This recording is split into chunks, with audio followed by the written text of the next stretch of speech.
اس حدیث کے بھی پہلے راوی اعمش ہیں. وارد ہونے والے اعتراض کا جواب دیتا جاؤں. امام اعمش اپنے دور کے جلیل القدر ائمہ حدیث اور ائمہ جرح و تعدیل میں سے ہیں. امام اعمش اور کل ائمہ نے اپنی کتب صحیح میں ان سے روایت لی اور ان پر اعتراض کیا گیا مدلس ہونے کا کہ امام نے تدلیس کی، جن سے سنا اس کو بیان نہیں کیا، یہ غلط الزام ہے. امام اعمش نے یہ حدیث خود روایت کی اپنے شیخ کا نام لے کر ابو صالح ذکوان السمان سے. اور امام ذہبی کہتے ہیں اور محدثین کہتے ہیں کہ جب اعمش کس سے سنا اس کا نام نہ لے تو تدلیس ہوتی ہے، مدلس ہوتا ہے. اور اگر اپنے شیخ کا نام لے، خواہ ابراہیم کا نام لے کے روایت کرے، ابن ابی وائل کا نام لے کے روایت کرے، ابو صالح سمان کا نام لے کے روایت کرے، تو اس میں تدلیس نہیں، وہ سند متصل ہوتی ہے. امام ذہبی نے میزان الاعتدال جلد 2 صفحہ 284 پر بیان کیا یہ اصول حدیث، اور واضح رہے کہ یہ حدیث مالک الدار کی امام اعمش نے تدلیساً نہیں بلکہ اپنے شیخ ابو صالح السمان کا نام لے کر متصلاً ان سے روایت کی ہے. الزام رد ہو گیا.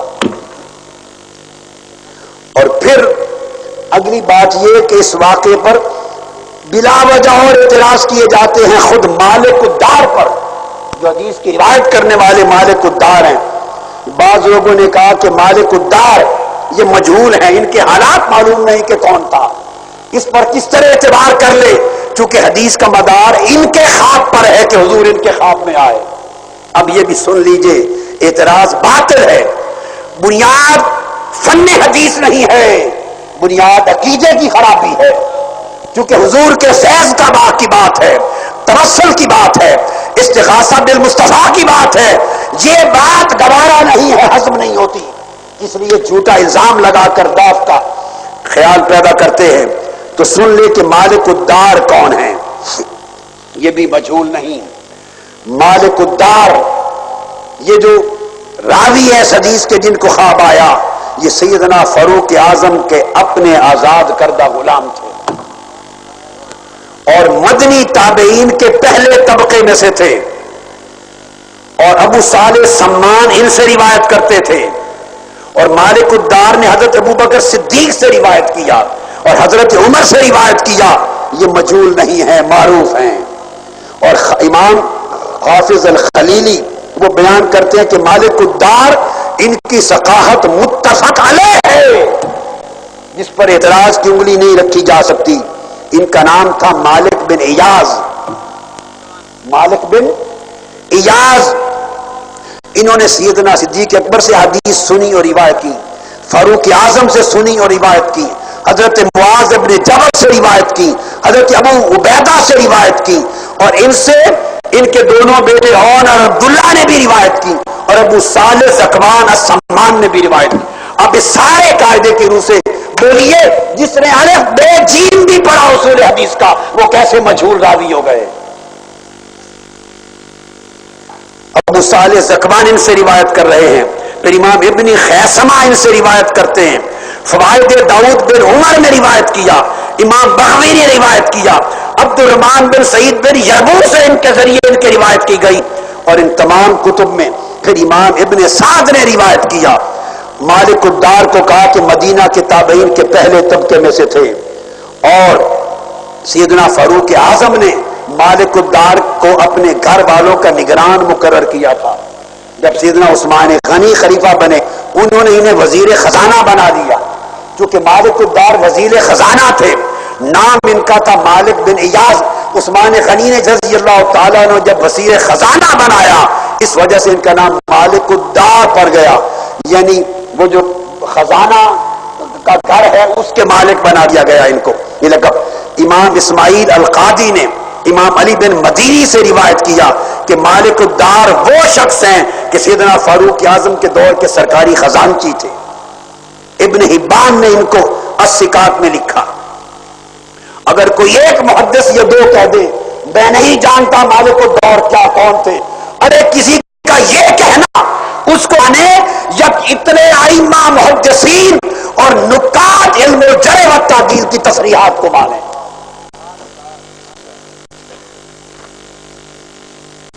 اب اس کے بعد یہ سارے ائمہ پھر اعتراض ابو صالح زکوان السمان کے لیے کی، ہر راوی پر بات کرنے کی کوشش کی.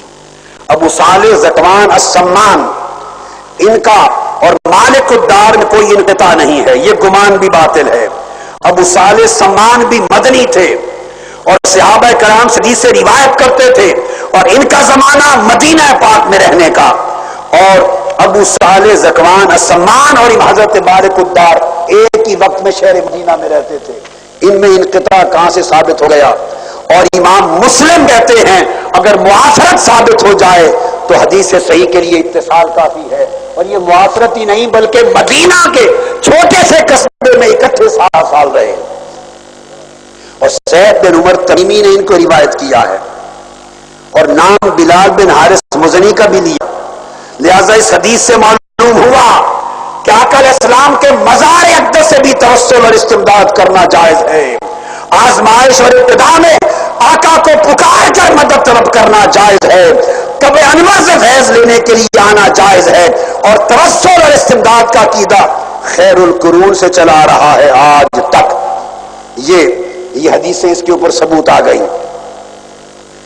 اب میں یہ عرض کر رہا تھا کہ یہ تمام حدیث اگر سامنے رکھ لیں اور اتبی کا واقعہ رکھ لیں تو آقا علیہ الصلوۃ والسلام کے روضہ اقدس سے استفادہ اور روضہ اقدس سے استغاثہ اور روضہ اقدس سے توسل، آقا علیہ السلام کے ذات اقدس سے توسل، حضور کا نام لے کر پکارنے سے توسل، حتیٰ کہ توسل کی یہ حقیقت، اس کا عالم یہ ہے کہ آقا علیہ الصلوۃ والسلام نے اس توسل کی اپنے آثار سے توسل کی خود اپنی زندگی میں ہدایت دی. آپ بخاری کو اٹھائیے، صحیح مسلم کو اٹھائیے، ترمذی اٹھائیے، نسائی اٹھائیے، ان تمام کتب میں ایک بات طے شدہ ہے اور وہ یہ کہ آقا علیہ السلام دیکھیے جب کبھی بال کٹواتے، ایک تو تھا کہ صحابہ کرام، خاص بات ہے جب حلاق حجامت کرتا تو صحابہ کرام حضور کے ارد گرد طواف کرنے کی مانند گھومتے اور ایک بال بھی زمین پہ گرنے نہ دیتے. صحیح بخاری مسلم میں متفق علیہ حدیثیں موجود ہیں. اور خود ایک ایک منہ مبارک اٹھا لیتے. یہ ایک بات، میں یہ حوالہ نہیں دے رہا، صحابہ کرام از خود منہ مبارک لے لیتے، میں یہ حوالہ نہیں دے رہا. میں حوالہ دے رہا ہوں صحیح مسلم کتاب الحج حدیث نمبر 1305 اور ترمذی کی سنن کتاب الحج حدیث نمبر 912، نسائی کی سنن کبریٰ حدیث نمبر 4116، مسند احمد بن حنبل کی حدیث نمبر 12013، ابن حبان، ابن خزیمہ، حاکم، ھذا حدیث صحیح. صحابہ کرام از خود حضور کے منہ مبارک لیتے. یہ بات نہیں کر رہا ہوں، یہ مسلم ہے، اس کا کسی کو انکار نہیں.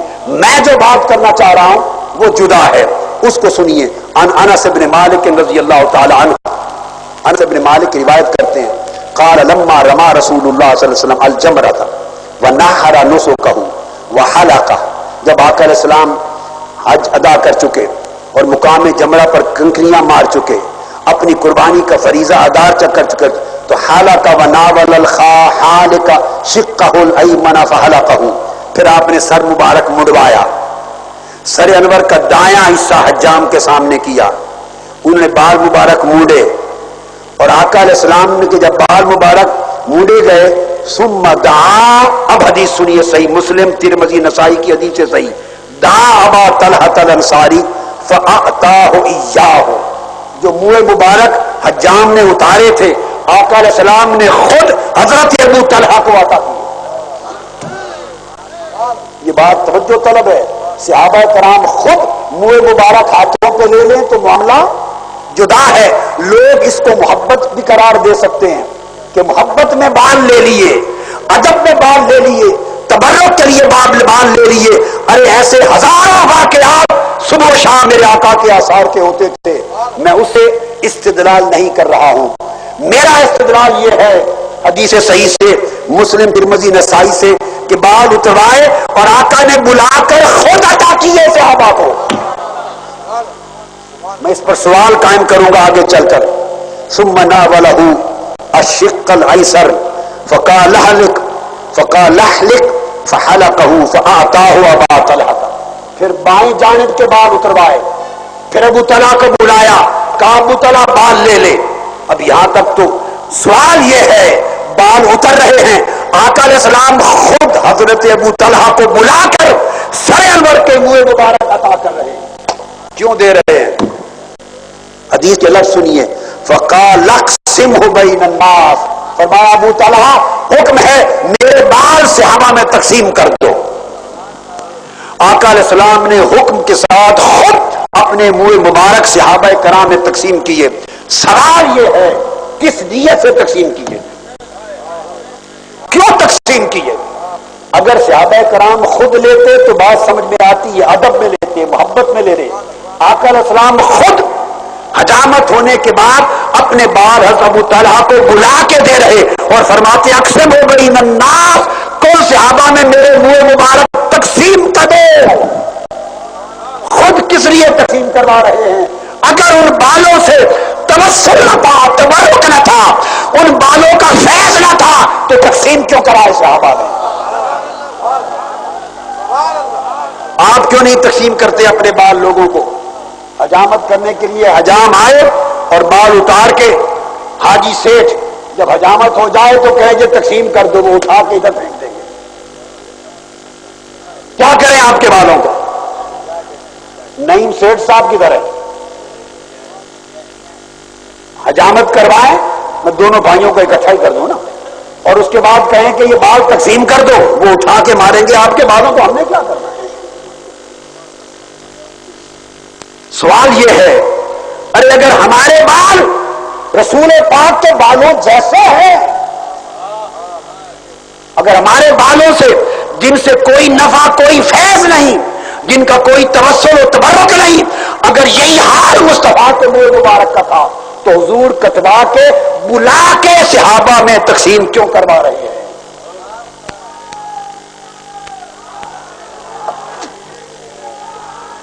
یہ بات سمجھنے والی. صحیح مسلم ترمذی نسائی حدیث صحیح میں نے کل حوالے دے دیے. امام نسائی نے، احمد بن حنبل نے، ابن حبان نے، ابن خزیمہ نے، امام حاکم نے، کل ائمہ نے بیان کیا. وقال ھذا حدیث صحیح. حضور خود حکمن تقسیم کرواتے اپنے بال مبارک. کیوں تقسیم کرواتے؟ پھر آگے دوسری حدیث کوٹ کرتا ہوں. انس بن مالک راوی ہیں پھر، اور صحیح مسلم کی حدیث ہے سیاستہ سے کتاب الحج، اور امام بہقی نے روایت کیا سنن کبریٰ میں، اور امام نووی نے ریاض الصالحین میں، اور شرح مسلم میں، اور عینی نے عمدۃ القاری شرح بخاری میں، اسقلانی نے تلخیص الحبیر میں، اور شوکانی نے نیل الاوطار میں. دوبارہ روایت کرتے ہیں اور وہ یہ فرماتے ہیں کہ پھر آقا نے جب بال مبارک اتروائے ثم قال للحلاق خذ واشار الى جانبه الايمن ثم الايسر ثم جعل يؤتيه الناس. بال اترتے جاتے تھے اور آقا صحابہ کرام میں خود تقسیم کرتے تھے، تم بھی لے لو، تم بھی لے لو، تم بھی لے لو. ارے تاجدار کائنات خود اپنے منہ مبارک صحابہ کرام کو تقسیم کیوں کر رہے ہیں؟ یہ بات سمجھنے والی. کیوں تقسیم کر رہے ہیں؟ پھر اسی طرح اگلی حدیث وہ بھی صحیح مسلم میں، ابو داؤد میں کتاب المناسک کے اندر، ابن حبان میں، ابو یعلا میں، بہقی میں، تمہید میں، ہر جگہ، اور کل ائمہ نے بیان کی کہ حلاق کو کہا واشار الی بجدہ الی الجانب الایمن ہکذا وقاسم شعرہ بین منجلی ثم اشار الی الحلاق والی الجانب الايسر فحلقه فاعطاه ام سلیم. جو جو بال اترتے آقا خود تقسیم فرما دیتے. پھر بائیں طرف کے اترے ثم قال ہا ہونا ابو طلحہ فدافعوا الى ابی طلحہ، ان کو دیا کہ تم بھی تقسیم کر دو. اب میرا سوال قائم ہے، خود کیوں تقسیم کر رہے ہیں؟ صحابہ کرام از خود کریں، سنبھالیں تو ادب ہے، محبت ہے. آقا کیوں دے رہے ہیں؟ اگر ان بالوں سے کوئی توسل نہیں، ان بالوں سے کوئی تبرک نہیں، ان بالوں کا کوئی فیض نہیں، ان بالوں سے کوئی نفع نہیں، تو پھر کیوں تقسیم کرواتے ہیں؟